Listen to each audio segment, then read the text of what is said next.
The dust clouds swirled around Abigail Kearney's ankles as she stumbled forward, her once white wedding dress now stained with the earth of the unforgiving Wyoming Territory.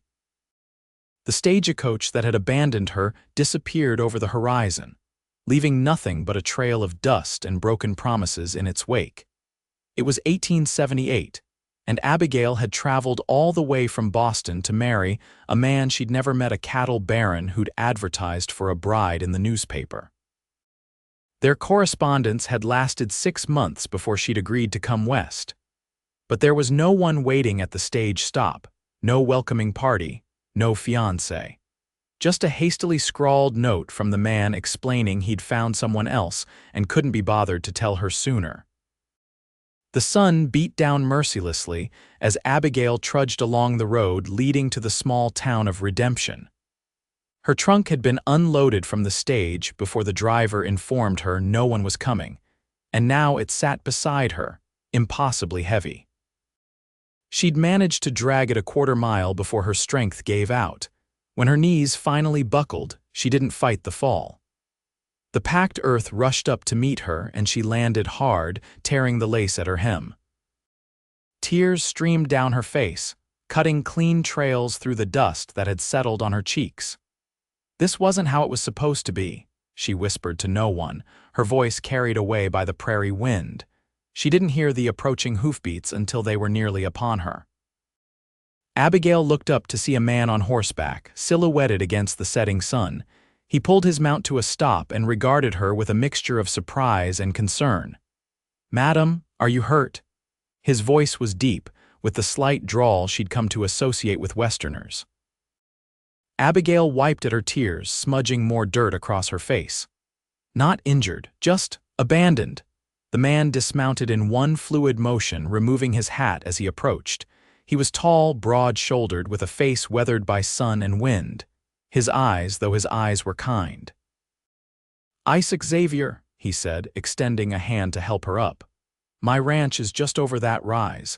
Let me take you there so you can rest." Abigail hesitated only a moment before placing her gloved hand in his.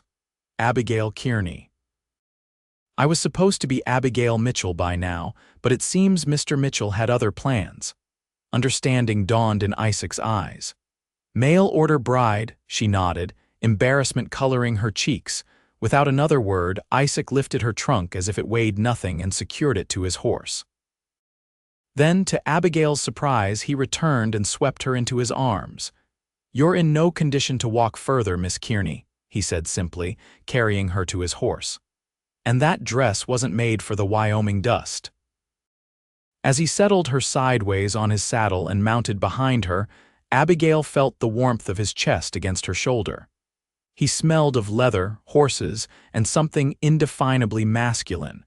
It was comforting in a way she hadn't expected. "Thank you," she whispered, suddenly aware of how close they were. Isaac merely nodded, clicking his tongue to urge his horse forward. "Welcome to Wyoming Territory, Miss Kearney. It ain't always kind, but it has its moments." As they rode toward the horizon, Abigail couldn't help but think that perhaps this moment, being carried away by a stranger with kind eyes, was one of those moments. Isaac's ranch was modest compared to what Abigail had imagined for her intended. A sturdy 2-story house built of logs with a wide porch fronting it, a barn, corral, and a few outbuildings. Smoke curled from the chimney, suggesting warmth within. "It's not much," Isaac said as they approached, "but it's home." "It's lovely," Abigail replied honestly. After the day she'd had, any shelter looked like heaven. As they reached the house, an older woman emerged onto the porch, her gray hair pulled back in a severe bun, her apron dusted with flour. "Isaac Xavier, what in tarnation have you brought home now?" she called out, hands on her hips. "Mrs. Holloway, this is Miss Kearney. She was left stranded by the stage. Miss Kearney, this is Mrs. Holloway, my housekeeper." The older woman's expression softened immediately. "Oh, you poor dear. Come in, come in. I'll draw you a bath and find you something more suitable to wear." Isaac carried Abigail into the house, setting her gently on her feet in a comfortable parlor. The interior was surprisingly refined for a bachelor rancher, polished wood furniture. bookshelves lined with leather-bound volumes, even a piano in the corner. "Mrs. Holloway will take care of you," Isaac said, backing toward the door. "I'll bring in your trunk and see to my horse." Once he was gone, Mrs. Holloway bustled Abigail upstairs to a guest bedroom where she helped her out of the filthy wedding dress. "Mitchell," Mrs. Holloway spat when Abigail explained her situation. "Robert Mitchell, that no-account scoundrel, everyone knows he's been courting the blacksmith's daughter for months. To think he'd still send for you. Disgraceful." Abigail felt fresh tears threatening. "I sold everything I had to come here." Mrs. Holloway patted her shoulder. There, child, things have a way of working out. Now let's get you cleaned up for supper." The bath was heaven-hot water scented with lavender oil, washing away the dust and despair of the afternoon. Mrs. Holloway provided a simple blue dress that was slightly too large but clean and presentable. "It belonged to Mr. Xavier's sister when she visited last summer," the housekeeper explained. "She's a bit broader in the shoulders than you, but it'll do until we can wash your things." By the time Abigail descended to the dining room, she felt almost human again. Isaac stood when she entered, and for the first time she got a good look at her rescuer. He was younger than she'd initially thought, perhaps 30, with dark hair that curled slightly where it touched his collar. His face was handsome in a rugged way, with a strong jaw shadowed by stubble. But it was his eyes that captured her attention again, gray like storm clouds, watchful but warm. "You look much refreshed, Miss Kearney," he said, pulling out a chair for her. "Thank you." "And thank you for your kindness, Mr. Xavier. I don't know what I would have done if you hadn't come along." "Isaac, please." He took his seat across from her, "and it was pure luck. I don't usually take that road back from town." Mrs. Holloway served a hearty meal of roast beef, potatoes, and fresh bread. Abigail hadn't realized how hungry she was until the food was before her. "What will you do now?" Isaac asked after they'd eaten in companionable silence for a few minutes. Abigail set down her fork. "I don't know. I have very little money left, certainly not enough for a ticket back east." She paused. "I suppose I'll need to find work." "What skills do you have?" "I was a schoolteacher in Boston. I can also sew, play piano, and keep accounts." She smiled wryly. "Though I'm discovering many of my skills may not be particularly useful out here." Isaac considered this. Redemption doesn't have a proper school yet. The children learn what they can from their parents or Mrs. Peterson, who was a teacher once but is nearly blind now. Hope fluttered in Abigail's chest. "Are you suggesting I might teach here?" "It's a possibility. The town council has been discussing building a schoolhouse. I'm on the council. I could speak to them." That would be wonderful." Isaac's smile transformed his face, softening the hard edges. "In the meantime, you're welcome to stay here. I have the room, and Mrs. Holloway would appreciate the female company." "I couldn't impose. It's no imposition. The nearest boarding house is in town, and it's not a place for a lady alone." Mrs. Holloway nodded emphatically. "He's right about that. You stay here, dear, at least until you get your bearings." Abigail looked between them, overwhelmed by the kindness of these strangers. "Thank you. I'll find a way to repay you." "No need," Isaac said, rising from the table. "Now, if you'll excuse me, I have some work to finish in the barn." After he left, Mrs. Holloway cleared the dishes with Abigail's help. "He's a good man," the housekeeper said quietly. "Lost his wife and baby 5 years ago in childbirth. Hasn't looked at another woman since, though plenty have tried to catch his eye." Abigail absorbed this information silently. It explained the sadness she'd glimpsed behind his smile. "He deserves happiness," Mrs. Holloway continued. "But he's stubborn as a mule, convinced he's meant to be alone." "Mrs. Holloway, I hope you're not suggesting," the older woman waved a dismissive hand. "I'm not suggesting anything, child, just giving you the lay of the land." That night, lying in a strange bed in a strange house, Abigail stared at the ceiling and considered her situation. She'd come west seeking a husband and security. Instead, she found herself dependent on the charity of a widowed rancher with sad eyes. Life had a strange way of unfolding, she thought as sleep finally claimed her. The next morning, Abigail woke to the sounds of ranch life: roosters crowing, cattle lowing in the distance, the clang of metal on metal from what she assumed was the smithy. She dressed in the borrowed blue dress and made her way downstairs to find Mrs. Holloway already preparing breakfast. "Good morning, dear. Sleep well?" "Yes, thank you. Can I help with anything?" "You can take that coffee out to Isaac. He's been up since before dawn and could use it." Abigail took the steaming mug and ventured outside. The morning air was crisp, the sky an endless expanse of blue. She found Isaac by the corral, working with a spirited young horse. She paused to watch him, admiring the confident way he moved around the animal, speaking in low, soothing tones. The horse, initially skittish, gradually calmed under his patient handling. "That's remarkable," she said when he finally noticed her. Isaac shrugged, but she caught the flash of pride in his eyes. "Just takes patience and understanding. Animals can sense fear or anger. You have to be calm to calm them." He spotted the coffee in her hands. "Is that for me?" She nodded, passing him the mug through the fence rails. "Mrs. Holloway thought you could use it." "She's right about that." He took a grateful sip. "I'm heading into town after breakfast to speak with the town council about you." "Thank you. I can't tell you what that means to me." Isaac studied her over the rim of his mug. "You really want to stay in Redemption? Even after how your welcome went?" Abigail considered the question. "I sold everything I had in Boston. My parents are gone. My teaching position has been filled. There's nothing for me there." She gestured to the vast landscape around them. "And despite yesterday's difficulties, I find I'm drawn to this place, the openness of it, the possibility." Something shifted in Isaac's expression. Respect, perhaps. "Well then, Miss Kearney, let's see about making Redemption your home." After breakfast, Isaac saddled 2 horses. "I thought you might like to see the town properly," he explained, helping Abigail mount a gentle mare named Daisy. The ride into Redemption took about 30 minutes. Abigail, who had never ridden before coming west, was grateful for Daisy's placid temperament. Isaac rode beside her, occasionally pointing out landmarks or sharing bits of local history. Redemption itself was smaller than Abigail had imagined: a single main street with wooden sidewalks, false fronted buildings housing essential businesses. General store, saloon, blacksmith, small hotel, and a combination post office and sheriff's office. Where would the school be? Abigail asked as they tied their horses outside the general store. Isaac pointed to an empty lot at the end of the street. "Town owns that land. It's where they've talked about building it." Inside the general store, they found several men gathered around a pot-bellied stove despite the warm day. They fell silent when Abigail entered, then scrambled to remove their hats.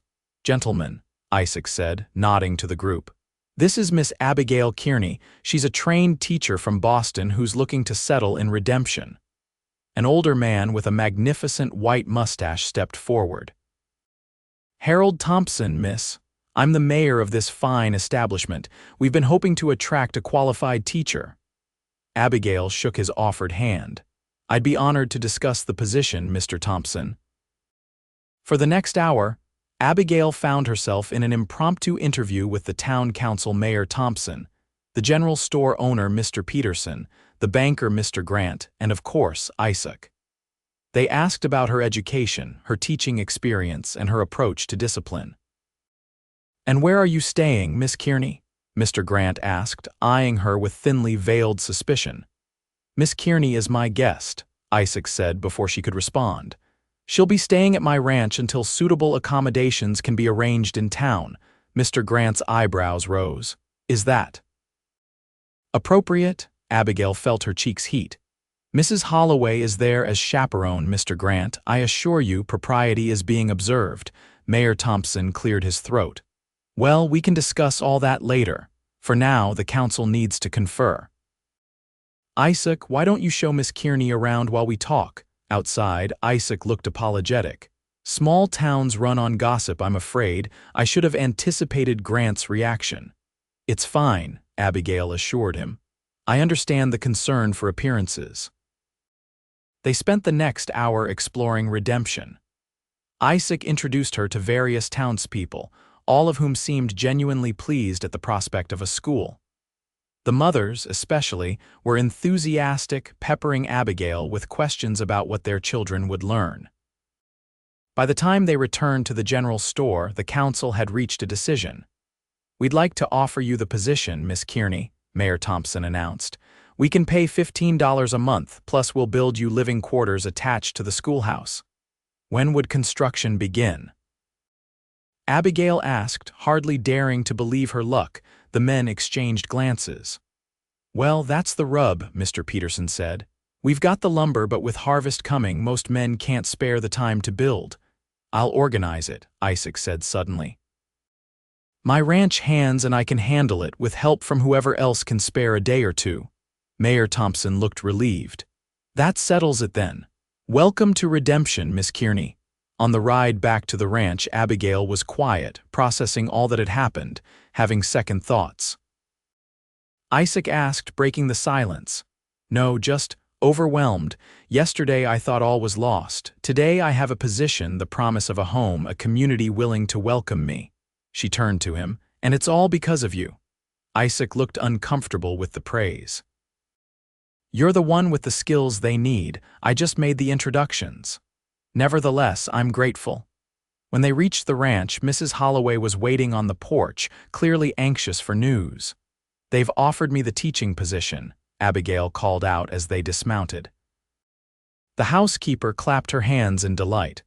"Oh, that's wonderful news. We must celebrate. I've made apple pie." Over the next few weeks, Abigail fell into a routine at the Xavier Ranch. She helped Mrs. Holloway with household tasks, began planning her curriculum for the school, and even learned to ride properly under Isaac's patient instruction.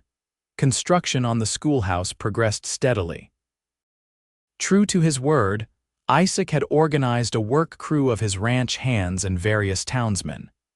Abigail often brought lunch to the workers, watching with interest as the building took shape. One hot afternoon, she arrived at the construction site to find Isaac stripped to the waist, sawing lumber alongside his men. She stopped in her tracks, momentarily stunned by the sight of his bare torso, bronzed by the sun and rippling with muscle as he worked. When he spotted her, he immediately reached for his shirt.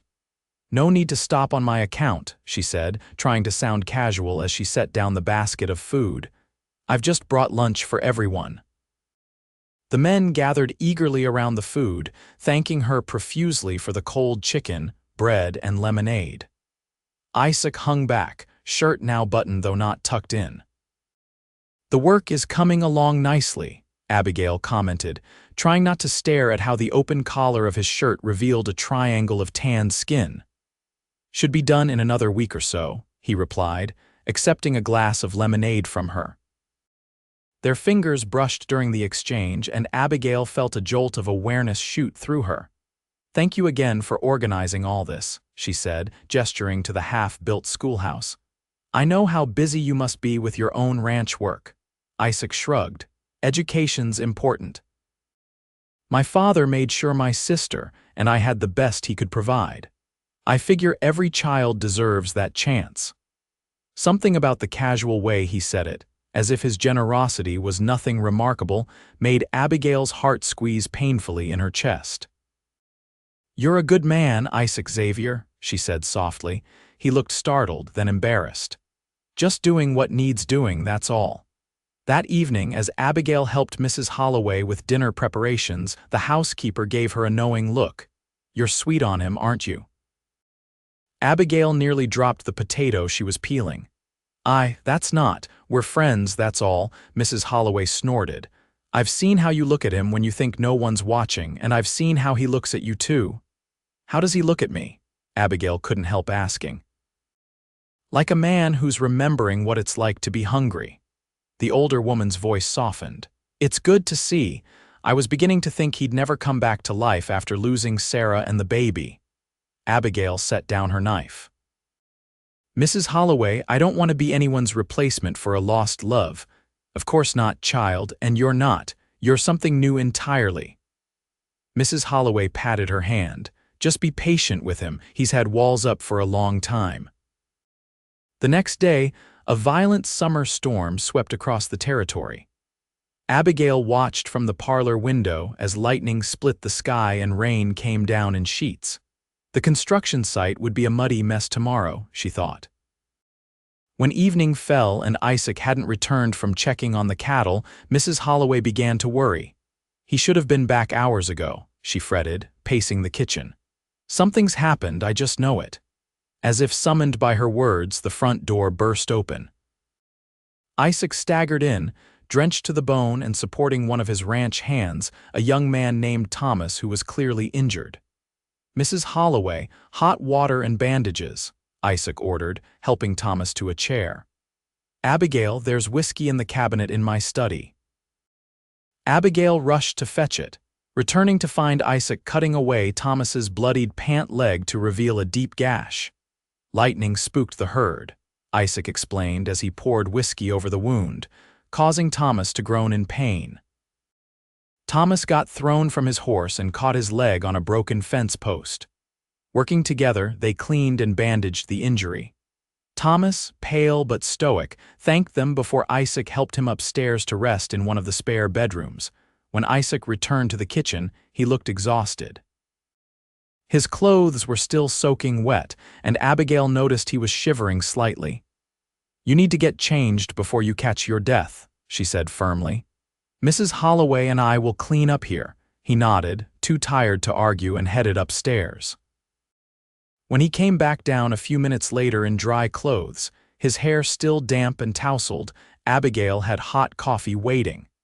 "Thank you," he said, wrapping his hands around the mug gratefully. "For helping with Thomas, too, you didn't flinch at the blood." "I've dealt with my share of schoolyard injuries," she replied with a small smile, "though none quite so serious." They sat in comfortable silence for a moment, listening to the rain hammer against the roof. "I was worried about you," Abigail admitted quietly. Isaac looked up, surprise evident in his eyes. "Were you, of course, when the storm got worse and you hadn't returned." She trailed off, suddenly conscious of how her concern might sound, but Isaac didn't seem to mind. If anything, his expression softened. "It's been a long time since someone worried about me coming home." The intimacy of the moment stretched between them, fragile and new. Abigail found herself leaning slightly closer, drawn by something in his gaze. The kitchen door swung open as Mrs. Holloway entered with a tray of food, breaking the spell.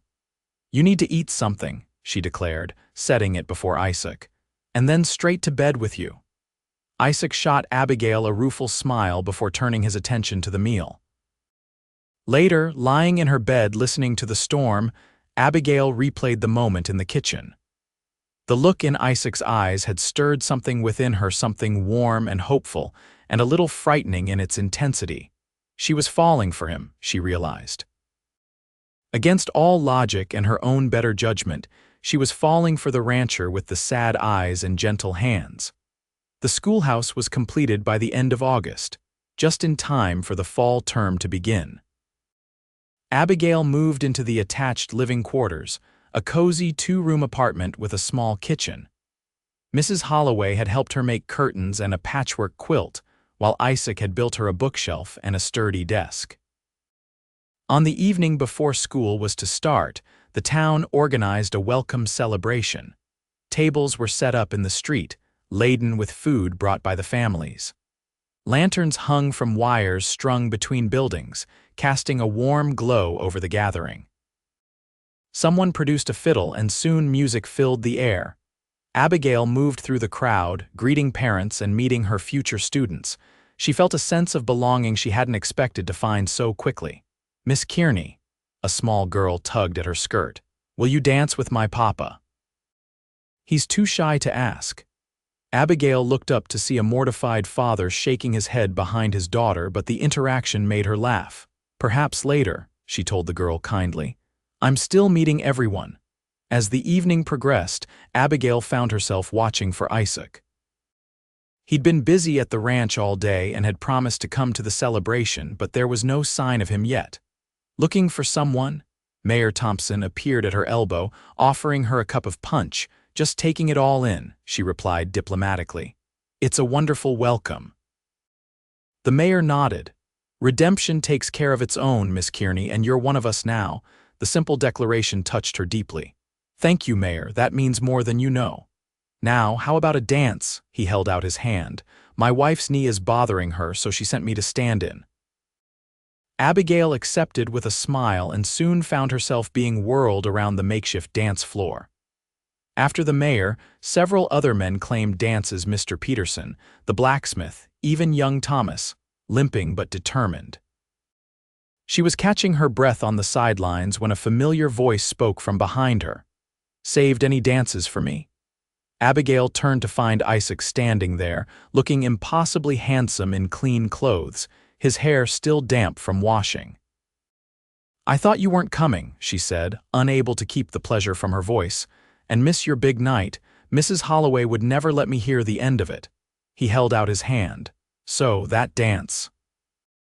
The fiddler had just started a waltz, and Abigail stepped into Isaac's arms without hesitation. He was a surprisingly graceful dancer, leading her with confidence through the other couples. Where did you learn to dance like this? She asked, aware of the curious glances they were attracting. My mother insisted, said no son of hers would grow up unable to escort a lady properly around a dance floor. His hand at her waist tightened slightly. Though it's been a while since I've had occasion to use the skill. They danced in silence for a moment, the music wrapping around them like a cocoon.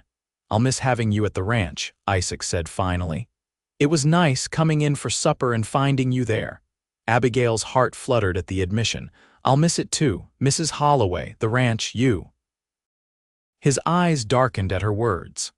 Abigail, but whatever he was about to say was cut off as the music ended and the dancers around them applauded. The moment broken, Isaac stepped back, his expression once again carefully neutral. You'll do well here, he said, gesturing to the town around them. They already adore you. Before she could respond, a group of her future students swarmed around her, pulling her away to show her something. When she looked back, Isaac was deep in conversation with the mayor, the brief intimacy of their dance seemingly forgotten. The first weeks of school were exhausting but rewarding. Abigail had 23 students ranging from 6 to 16 years old, with widely varying levels of previous education. She divided them into groups based on ability rather than age, developing different lessons for each. The children were eager learners for the most part, though a few of the older boys tested her authority at first. By the end of September, she had established a routine and earned their respect. Living alone took some adjustment after her time at the ranch. She missed Mrs. Holloway's constant presence and the comfort of knowing Isaac was just down the hall. But she appreciated having her own space, especially as she settled into her role as the town's teacher. Isaac visited occasionally, bringing fresh vegetables from Mrs. Holloway's garden or stopping by with news from the ranch. These visits were both wonderful and torturous. Wonderful to see him, torturous because he maintained a careful distance between them, never again approaching the closeness they'd shared during their dance. One Saturday in early October, Abigail was grading papers when a knock came at her door. She opened it to find Isaac standing there, hat in hand. Good afternoon, she said, surprised and pleased. This is unexpected. I was in town for supplies. He shifted uncomfortably. Mrs. Holloway sent some apple butter she made, said you mentioned liking it. Abigail accepted the jar, touched by the gesture. Won't you come in? I just made coffee. Isaac hesitated, then nodded. Just for a minute. Inside, Abigail busied herself pouring coffee, acutely aware of Isaac examining her small living space. It's cozy, he commented, accepting the cup she offered. Suits you? Thank you. It's become home more quickly than I expected. They sat at her tiny kitchen table, an awkward silence stretching between them. How are things at the ranch? She asked finally. Good. Busy. We're preparing for winter, bringing the cattle down from the high pastures. More silence. Isaac, Abigail said finally, setting down her cup. Have I done something to offend you? He looked startled. Of course not. Why would you think that? Because you've been different since I moved into town, distant. Isaac stared into his coffee.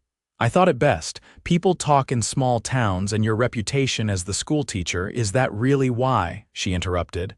Or is it something else? He looked up then, and the raw emotion in his eyes took her breath away. You know why, he said quietly. I'm not good for you, Abigail. I've been alone for 5 years for a reason. I don't have anything to offer a woman like you. Shouldn't I be the judge of that? She countered, reaching across the table to touch his hand. And you're wrong, by the way, you have plenty to offer. Isaac turned his hand to grip hers, his thumb tracing small circles on her palm. I've been fighting this, whatever it is between us, since the day I found you on that road. But I'm not sure I can keep fighting it. Abigail's heart pounded. Then don't. For a long moment they simply looked at each other, the air between them charged with possibility. Then Isaac stood abruptly, breaking the connection. I should go. I've taken too much of your time already. Isaac, thank you for the coffee, he said, already moving toward the door. Give my regards to your students. And then he was gone, leaving Abigail staring after him in confusion and frustration. Winter came early that year, the first heavy snow falling before Thanksgiving. Abigail kept the schoolhouse warm with a pot-bellied stove, and the children arrived bundled in layers of wool and fur. She hadn't seen Isaac since his abrupt departure from her quarters, though she'd heard news of him through others in town. The Xavier ranch was thriving, people said. Isaac had acquired new breeding stock and hired additional hands. When school let out for the Christmas holiday, Abigail found herself with 2 weeks of unexpected freedom. The snow made travel difficult, so her plans to explore the surrounding area were put on hold. 3 days before Christmas, a knock came at her door. Expecting one of her students delivering a holiday gift, she was surprised to find Mrs. Holloway standing there, wrapped in a heavy cloak. Mrs. Holloway, coming out of the cold, what brings you to town in this weather? The housekeeper stamped snow from her boots before entering. I've come to fetch you, child. Isaac's been thrown from his horse. He's hurt bad. Abigail's heart lurched. How bad? Broken leg, cracked ribs, and a head injury that's kept him unconscious since yesterday. Mrs. Holloway's voice wobbled slightly. The doctor's been, but there's not much more he can do except wait and see. Let me get my things, Abigail said, already moving to pack a bag. The journey to the ranch was slow and treacherous, the wagon struggling through snowdrifts. By the time they arrived, dusk was falling, casting long blue shadows across the white landscape. Mrs. Holloway led Abigail upstairs to Isaac's bedroom. He lay motionless on the bed, his face pale except for a dark bruise spreading across his left temple. His right leg was splinted and bandages wrapped his torso. "Oh, Isaac," Abigail whispered, moving to his side. She took his hand, alarmed at how cold it felt. "What happened?" "He was checking the herd after that big storm 2 days ago," Mrs. Holloway explained. "Something spooked his horse. Thomas found him an hour later, half buried in snow." Abigail sat beside the bed, still holding Isaac's hand. "I'll stay with him. You should rest, Mrs. Holloway. You look exhausted." The housekeeper hesitated. "Are you sure, dear?" "Positive. I'll call you if there's any change." Once Mrs. Holloway had gone, Abigail leaned closer to Isaac. "I'm here," she whispered, stroking his hair back from his forehead. "I'm right here, and I'm not going anywhere until you wake up and talk to me properly." Through the night, Abigail kept vigil. She bathed Isaac's face with cool water, adjusted his blankets, and spoke to him continually, telling him about her students, her plans for the school, anything to fill the silence. As dawn broke, casting pink light across the snow outside his window, Isaac's eyelids flickered. Abigail held her breath, watching as his eyes slowly opened, unfocused at first, then sharpening as they found her face. "Am I dreaming?" he rasped, his voice rough from disuse. "No," Abigail said, tears of relief springing to her eyes. "I'm really here, Abigail." He tried to sit up, then winced in pain. "Don't move," she ordered, placing a gentle hand on his shoulder. "You've been badly hurt." He settled back, still looking at her as if she might disappear. "How long have I been out?" "Almost 2 days. Mrs. Holloway came to get me yesterday." Understanding dawned in his eyes. "You've been here all night," she nodded. "I wasn't about to leave you." Isaac's hand found hers on the blanket. "Why? You know why," she replied, echoing his words from their last conversation. "I care about you, Isaac, more than I should, perhaps." He was quiet for a moment, his thumb tracing the same small circles on her palm as before. "I thought I was protecting you by staying away," he said finally. "But lying out there in the snow, thinking I might die, all I could think about was you, how I'd never told you, never showed you." "Told me what?" Abigail prompted when he trailed off. Isaac met her gaze steadily. "That I love you. That from the moment I found you on that road, something in me recognized something in you. Like a piece of myself I didn't know was missing suddenly clicked into place." Joy bloomed in Abigail's chest, warm and expansive. "I love you too," she said simply. "I think I have almost from the beginning." He tugged gently on her hand, drawing her closer until she was perched on the edge of the bed. "I was a fool to waste so much time." "We have plenty of time now," she assured him, leaning down to press a soft kiss to his lips. Isaac's hand came up to cradle her face, deepening the kiss until they were both breathless. When they parted, he smiled a full, genuine smile that transformed his face. "Marry me," he said. "Not because you need a home or security, but because we belong together." Abigail's answer was another kiss, this one filled with promise and hope for the future they would build together. They were married the following spring, when wildflowers carpeted the prairie and the air was sweet with possibility. The entire town turned out for the celebration, held in the schoolyard where Abigail continued to teach. Mrs. Holloway wept openly during the ceremony, later claiming it was dust in her eyes despite the perfectly clear day. Mayor Thompson performed the service, beaming with pride as if he'd personally arranged the match. Abigail wore a simple dress of ivory silk, her hair crowned with daisies. Isaac couldn't take his eyes off her, his expression one of wonder and gratitude. "I never thought I'd have this again," he whispered as they danced under the stars that night. "A chance at happiness, a future with someone I love."